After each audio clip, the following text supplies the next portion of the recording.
O radar detecta um contato não identificado. Os F-15 Eagle saem para investigá-lo e interceptá-lo. Sobem a grande velocidade superior a Mach 2 para contactar com o intruso. Numa guerra, este BEA já teria sido abatido.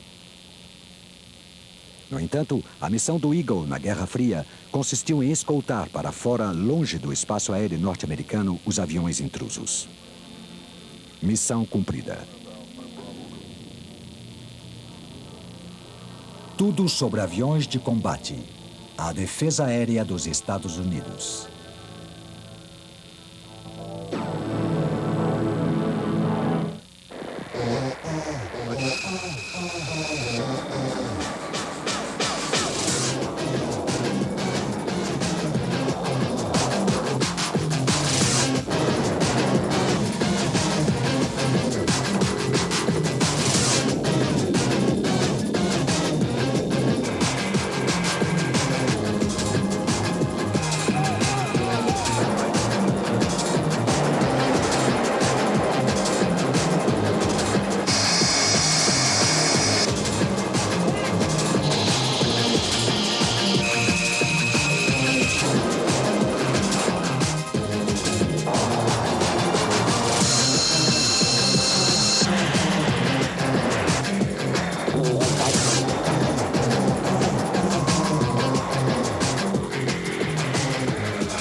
Proteger um país dos ataques aéreos é uma missão difícil. Proteger a todo um continente representa um desafio único.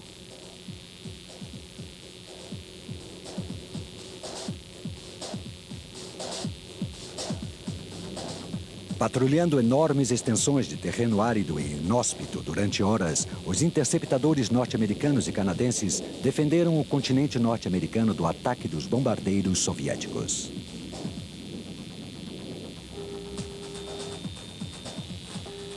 Esta prontidão foi mantida em todas as horas, todos os dias do ano, por quase 50 anos.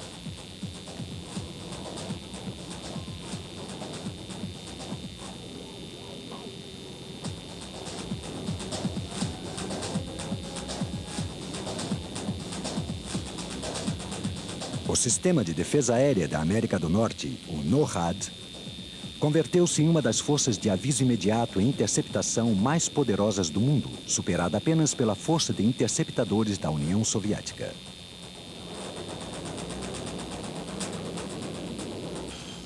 As árduas exigências operativas obrigavam os caças do NORAD a estar na vanguarda do desenvolvimento aeronáutico. Os modernos caças supersônicos como Eagle ou Hornet em nada se parecem aos primeiros caças que defenderam a América do Norte.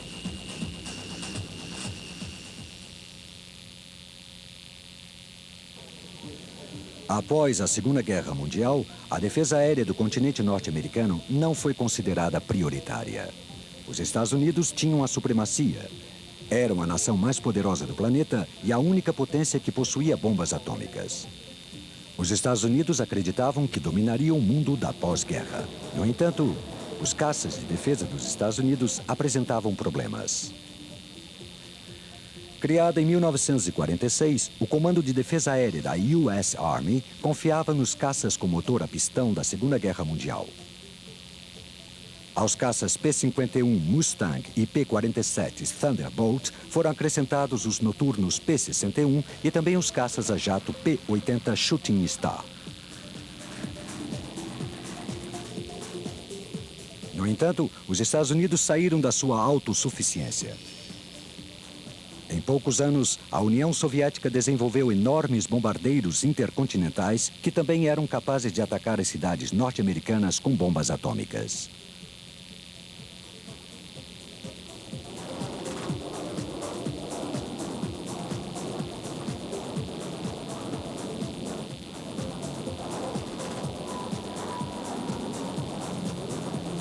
O primeiro bombardeiro soviético, o Tu-4, era praticamente uma cópia do B-29 Super Fortress americano, que logo foi substituído pelo BEA, melhor preparado, e pelos reatores Bison e Badger.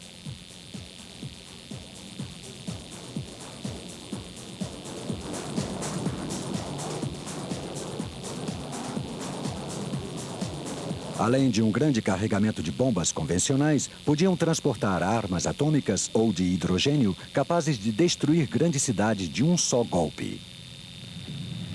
A missão dos caças norte-americanos era deter os bombardeiros soviéticos.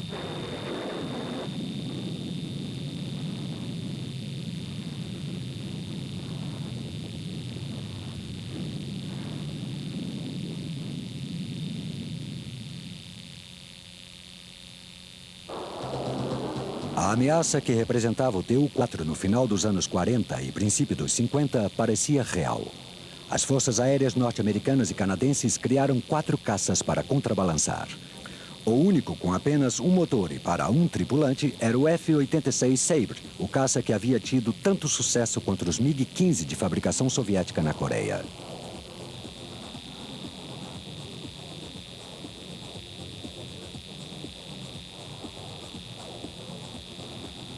Os interceptadores estavam preparados para decolar após 3 minutos de aviso. Sua missão consistia em detectar, identificar, interceptar e destruir.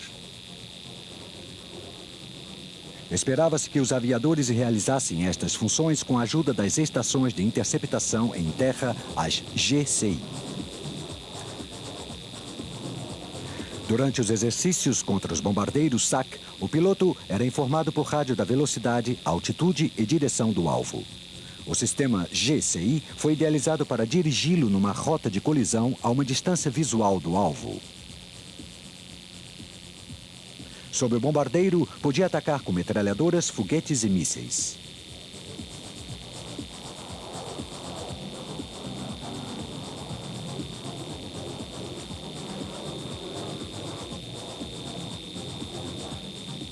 No seu auge, o Comando de Defesa Aérea era a maior da Força Aérea Norte-Americana e contava com 50 esquadrões de caça para se opor à ameaça dos Tu-4. Desde o princípio, tinha se desenvolvido até poder derrotar o velho bombardeiro à propulsão por superioridade numérica. A partir de 1951, os Sabre foram substituídos pelos F-86D ou Dog Sabre. Um radar no nariz lhe dava capacidade limitada para interceptação em condições atmosféricas inadequadas. Um turborreator J-47 de pós-combustão convertia o modelo D no mais rápido do Comando de Defesa Aérea com uma velocidade máxima de 1.126 km/h.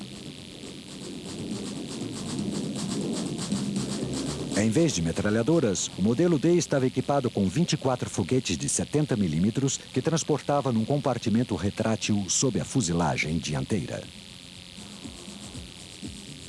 O F-86D era um interceptador tão importante que se construíram mais de 2.500 exemplares. A maioria servia no Comando de Defesa Aérea.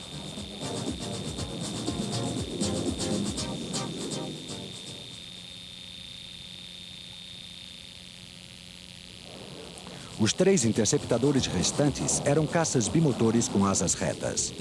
O pior era o F-89 Scorpion. Apesar de pouco potente, tinha um grande raio de ação e estava fortemente armado.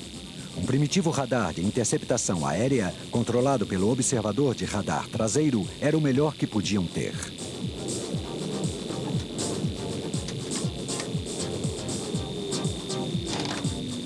De todos, o armamento do Scorpion foi o que mais inovou. O primeiro Scorpion, que entrou em serviço em 1951, estava armado com 6 canhões de 20 mm. 3 anos mais tarde, o F-89D estava equipado com foguetes.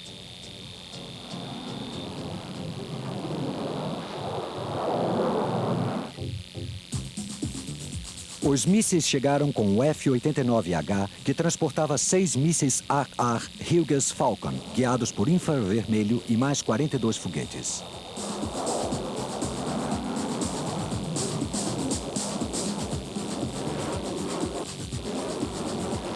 A arma mais poderosa, no entanto, foi a última versão do Scorpion, o F-89J com 4 mísseis Falcon, mais 2 foguetes Jenny, não guiados, dotados cada um de uma cabeça nuclear.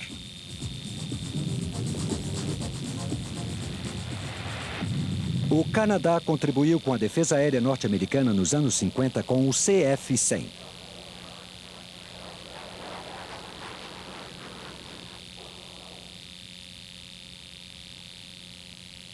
Estes interceptadores tinham por função interceptar a massa de bombardeiros soviéticos que se aproximavam do Polo Norte.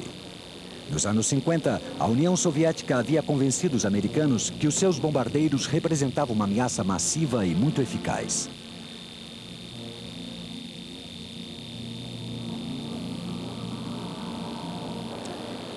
Esta ameaça aumentou consideravelmente nos anos 60 com o desenvolvimento dos mísseis de cruzeiro que permitiam que os bombardeiros atacassem a uma distância prudente.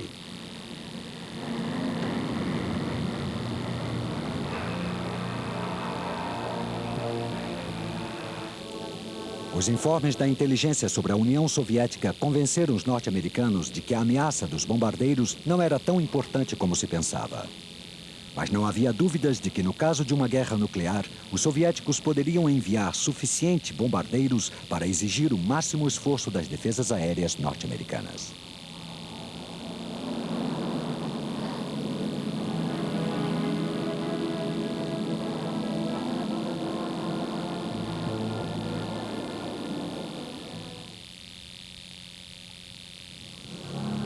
Apesar de que haviam milhares de interceptadores em serviço, seriam praticamente inúteis se o sistema aéreo não pudesse detectar a chegada dos bombardeiros soviéticos.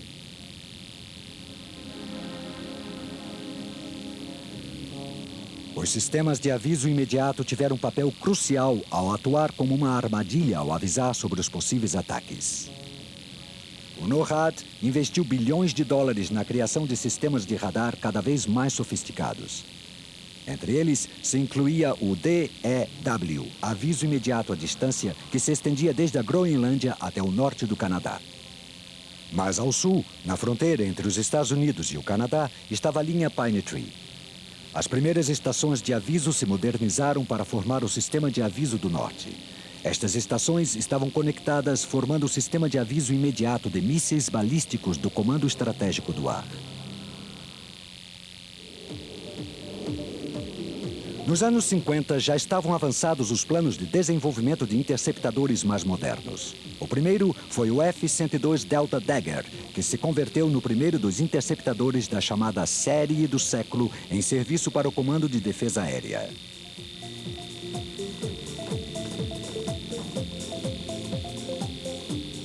Em 1956, depois de um prolongado e difícil desenvolvimento, entrou em serviço o primeiro caça Delta supersônico operativo do mundo, o F-102, cuja força aumentou rapidamente, de modo que em 1958 já havia mais de 600 em serviço, ou seja, mais da metade de toda a força de interceptadores.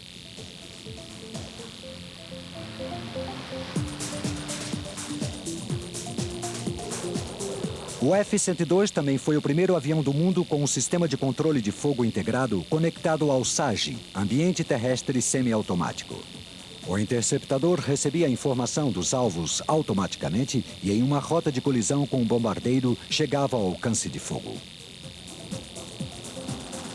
O piloto, então, tomava o mando do ataque utilizando o radar do avião e as indicações visuais.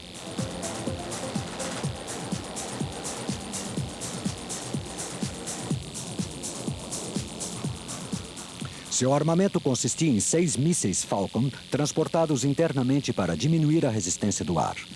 Apesar de substituído na linha de frente, o Deuce continuou contribuindo com a Guarda Nacional do Ar e a reserva da Força Aérea até meados dos anos 70.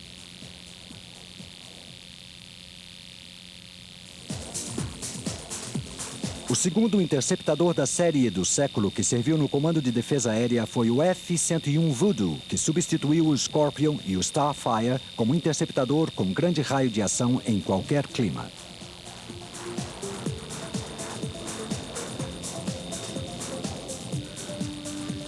O Voodoo desenvolveu-se a partir do monoplace XF-88, um caça com grande raio de ação que visava escoltar os bombardeiros estratégicos. Seu desenho foi aproveitado para o F-101, um monoplace maior que servia como caça-bombardeiro de ataque nuclear e como avião de reconhecimento.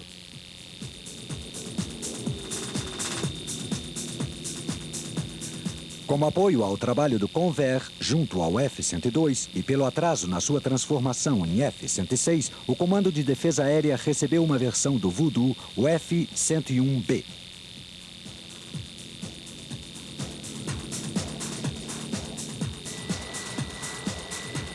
Como o F-102, o F-101B tinha um sistema complexo de controle do fogo, o MG-13, conectado ao sistema SAG de controle de terreno.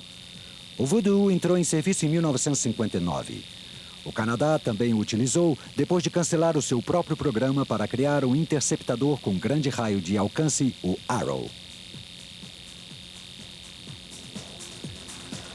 O Voodoo estava armado com 4 mísseis. Estes eram transportados num compartimento com uma porta giratória. De um lado, 2 foguetes Jenny com cabeça nuclear. Do outro, 2 Falcon de curto alcance simultaneamente disparados.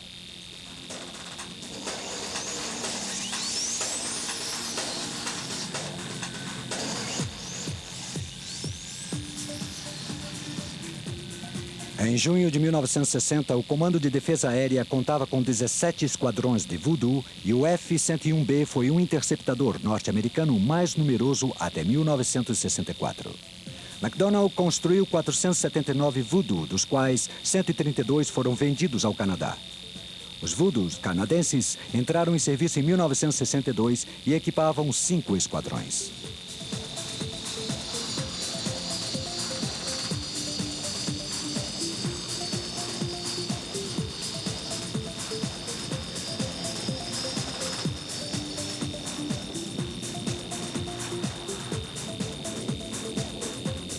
O Voodoo era rápido, tinha grande raio de ação e era cômodo. No entanto, também tinha alguns aspectos negativos. A elevação da cauda acabou causando alguns acidentes. O seu complexo sistema de controle de fogo era difícil de dominar. Tinha a capacidade de disparar automaticamente os foguetes nucleares Jenny, fazer o avião virar em uma manobra evasiva e detonar a cabeça nuclear no momento oportuno.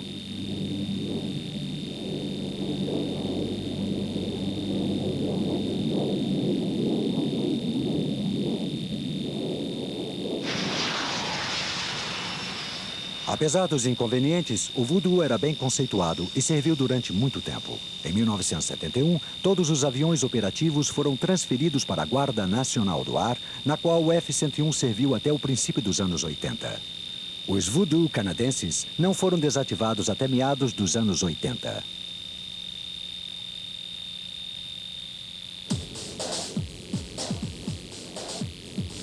Em 1958, o Comando de Defesa Aérea foi o primeiro operador de caças Mach 2 em todo o mundo com o F-104 Starfighter do 83º Esquadrão de Caças Interceptadores na Califórnia.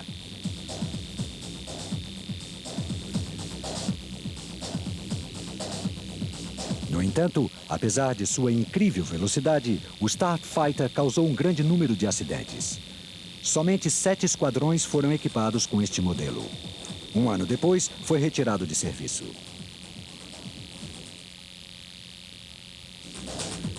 O melhor interceptador dos anos 70 e o último caça da série do século foi o F-106 Delta Dart, um caça que oferecia o melhor rendimento entre os novos modelos do Comando de Defesa Aérea, mas seria o último avião desenhado apenas como interceptador.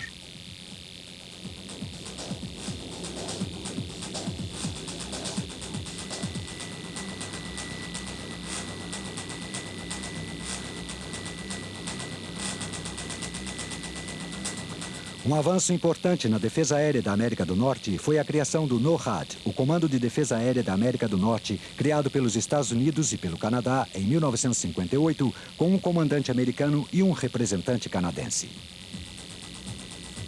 Esta organização controlava um sistema complicado de radares e interceptadores de aviso imediato.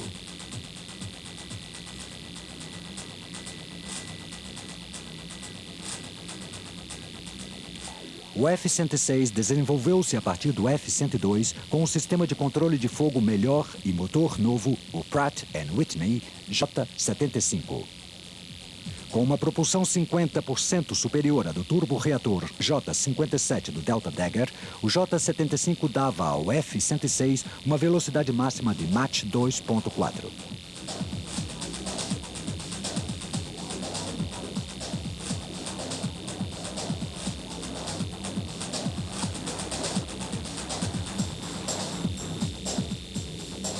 Como o F-102, o Delta Dart transportava seus mísseis internamente. Este estava composto de 4 Falcon e 2 Jenny. Uma modificação feita no começo dos anos 70 substituiu os Jenny por um canhão Vulcan de 20 milímetros.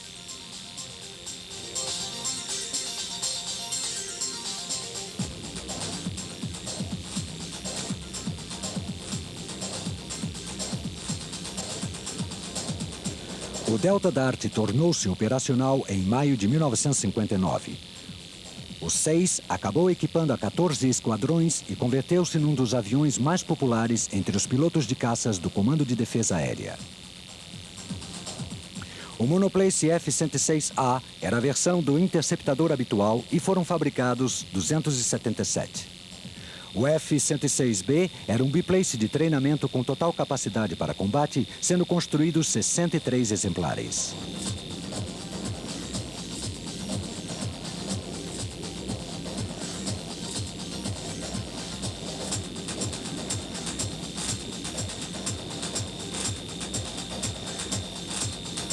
O F-106 foi o interceptador norte-americano que esteve mais tempo em serviço. Durou 28 anos, mais que o próprio Comando de Defesa Aérea, cujo nome mudou para Comando de Defesa Aeroespacial, sendo desativada em 1980.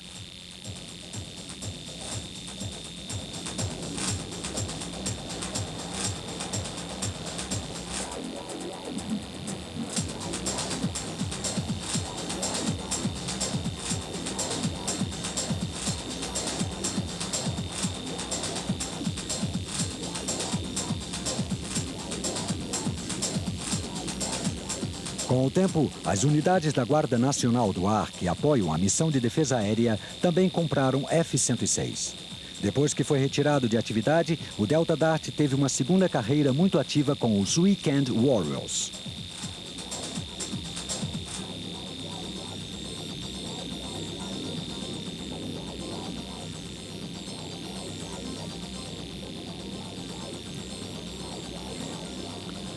A última destas unidades de guarda, em Atlantic City, Nova Jersey, realizou a última saída operacional de um F-106 em 1988.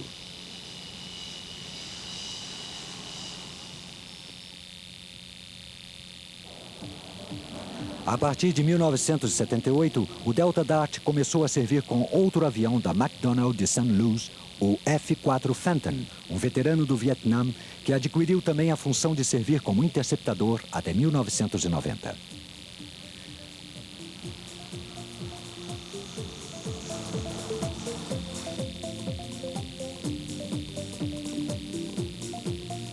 Sete esquadrões de caças interceptadores da Guarda Nacional do Ar foram equipados com F-4C e F-4D que serviram nos estados da Califórnia, Michigan, Minnesota, Dakota do Norte, Nova York, Oregon e Texas. Outros 17 esquadrões da Guarda Nacional do Ar usaram os Phantom como caças táticos. Alguns, como os da Guarda do Havaí, tinham como missão a defesa aérea.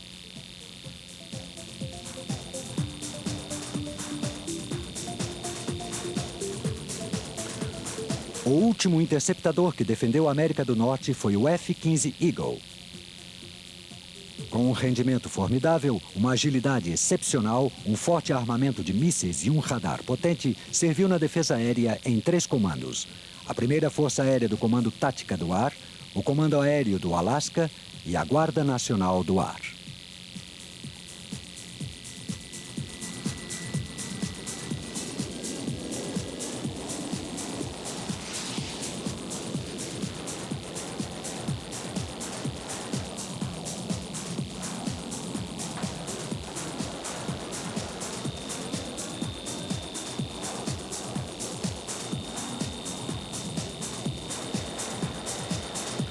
Durante um tempo, os 4 esquadrões de caças interceptadores da linha de frente equipados com F-15 tiveram uma missão em comum, além das de defesa aérea.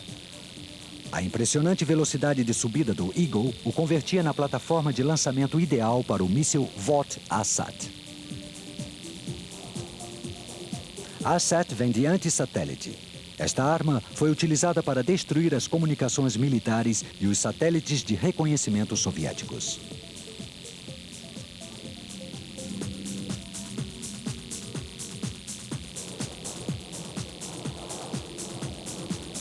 Na linha de frente de uma confrontação com a União Soviética estariam os Eagle da base de Elmendorf, no Alasca. Realizaram interceptações regulares de bombardeiros soviéticos Bear, equipados com mísseis, além de aviões de reconhecimento Bear e Badger.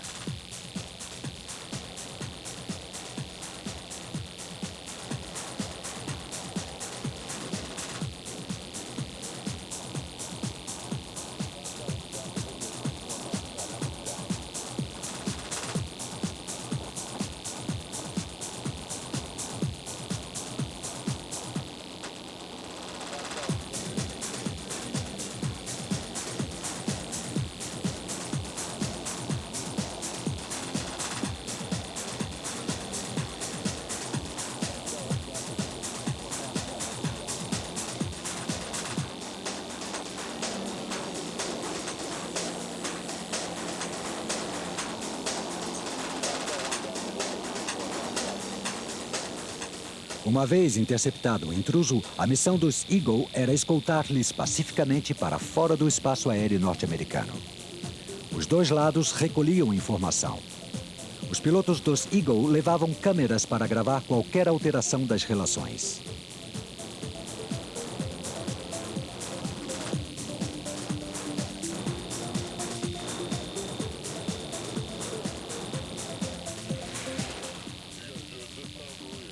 Inímpel, continue em contato.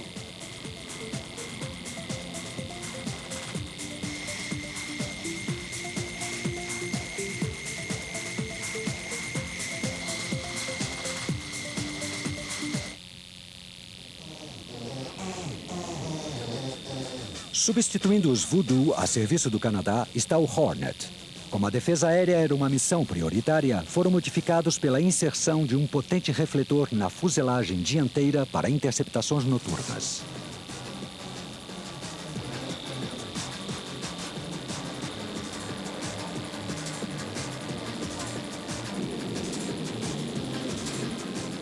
Os CF-18, que entraram em serviço com as Forças Armadas Canadenses em 1985, serviam nas bases canadenses na 1ª Divisão Aérea em Baden-Solingen, na Alemanha Ocidental.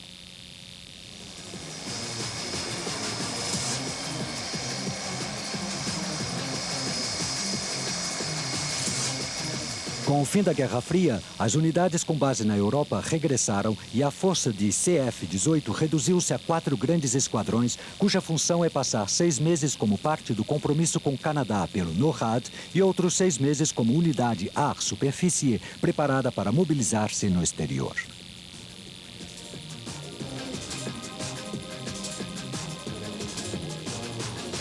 Os Hornet participaram regularmente na competição Guillermo Tell, um grupo que reúne caças de defesa aérea da Força Aérea Regular e também da Guarda Nacional do Ar e das Forças Aéreas Canadenses. Celebrada a cada 2 anos na base da Força Aérea de Tyndall, Flórida, foi criada para pôr em prova os pilotos, os controladores de armamento e os encarregados da manutenção em todos os aspectos das suas operações.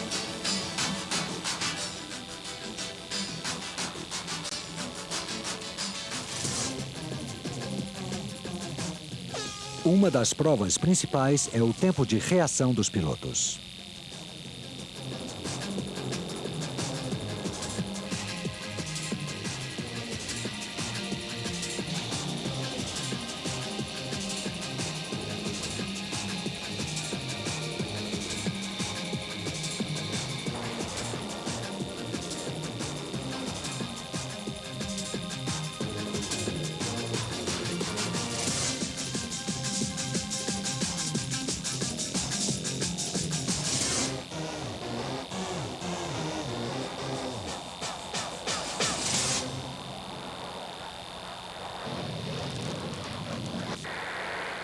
Intruder 2 localizado.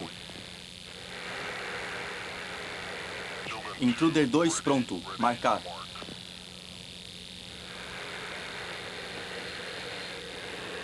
Intruder 2 abandona sua posição atual.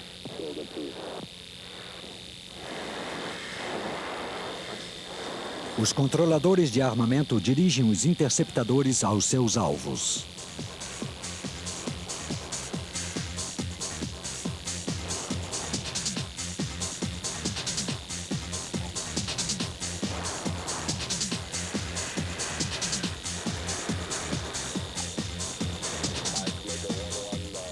Estes costumam ser velhos caças Super Sabre reconvertidos para atuar como alvos. Estão equipados com queimadores especiais de propano que aumentam o seu sinal de infravermelho para os mísseis guiados pelo calor.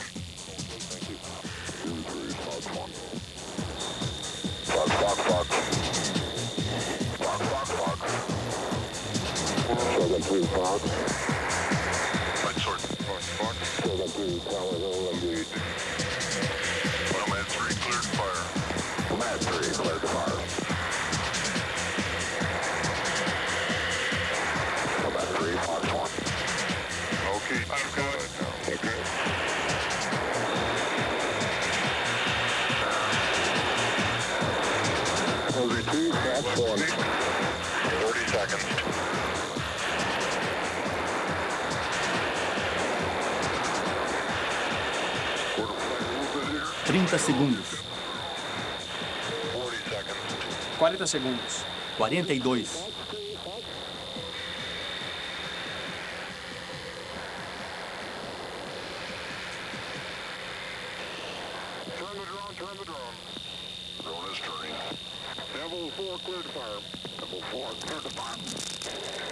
Prontos para disparar o 2.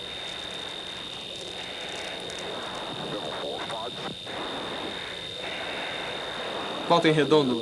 Voltando. Disparado número 4. Perfeito.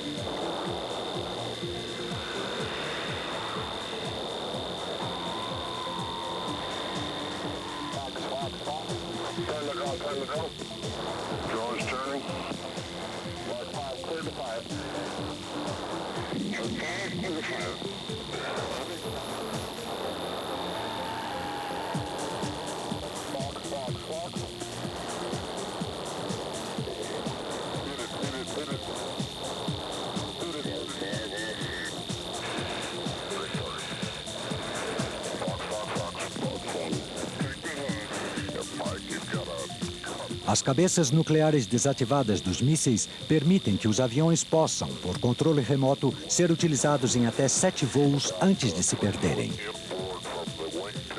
As 3/4 partes da asa foram atingidas. Bom, esse a gente pode dar por perdido. Atenção, base. Câmbio. Aqui é a torre de controle. Ao leste tem outro alvo para destruir.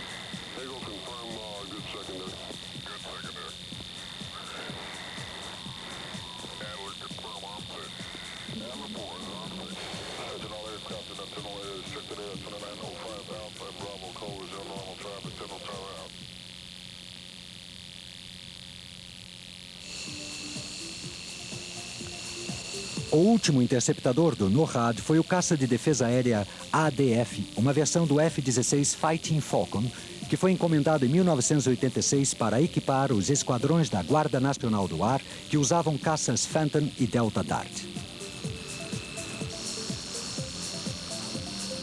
Modificado a partir do F-16A, o ADF diferencia-se dos F-16 por pequenas antenas de rádio na frente do cockpit e uma pequena e potente luz de identificação no lado de bombordo da fuselagem para interceptações noturnas. Uma versão atualizada do radar ATG-66 melhora a detecção de alvos pequenos e permite ao ADF disparar os 3 mísseis AR-AR da USAF. O Sidewinder de curto alcance, o Sparrow semiativo de médio alcance e o ANHAM guiado.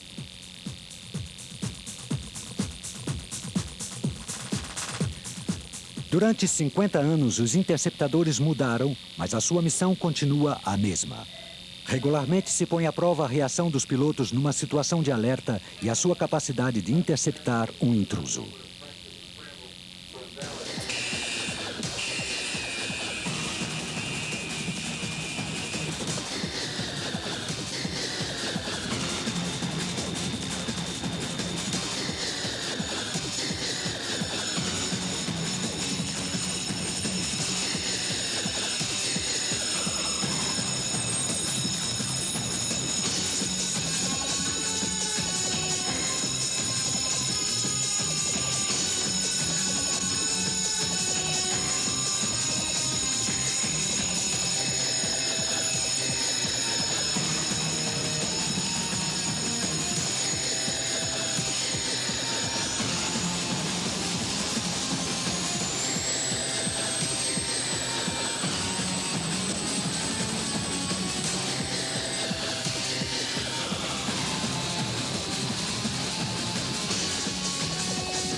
O final da Guerra Fria provocou uma redução em grande escala da força de interceptadores que protegem a América do Norte. Em 1995, o NORAD não tinha nenhum interceptador a seu serviço. Todos os F-16 ADF haviam sido destruídos.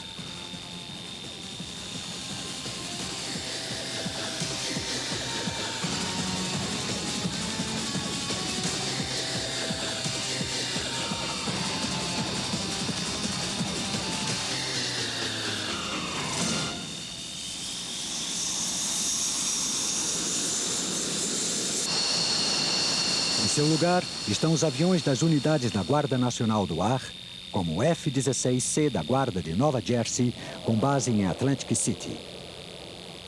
Os F-16C são mais flexíveis, podem realizar missões de interceptação, além de missões especializadas como ataque ar-superfície ou a supressão de defesas.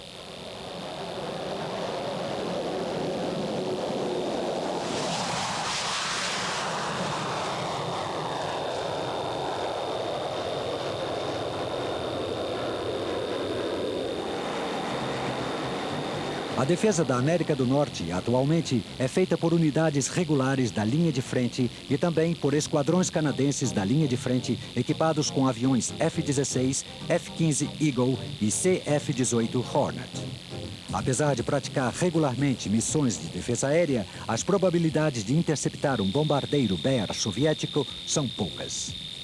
No entanto, outras guerras em outras zonas do planeta podem necessitar o controle do espaço aéreo e a preparação para missões desse tipo nunca se acaba.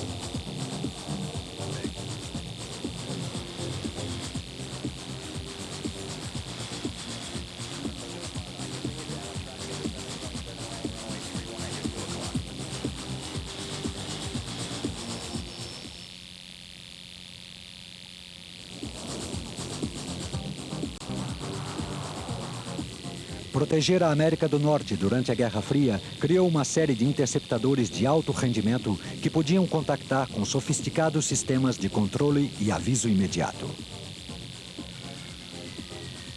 Segundo um piloto de um interceptador durante a Guerra Fria, só a determinação para estar preparado para o imprevisível lhes dava a esperança de que nunca aconteceria uma guerra nuclear. Por quase 50 anos, foram os interceptadores que desempenharam um papel vital para evitar essa guerra.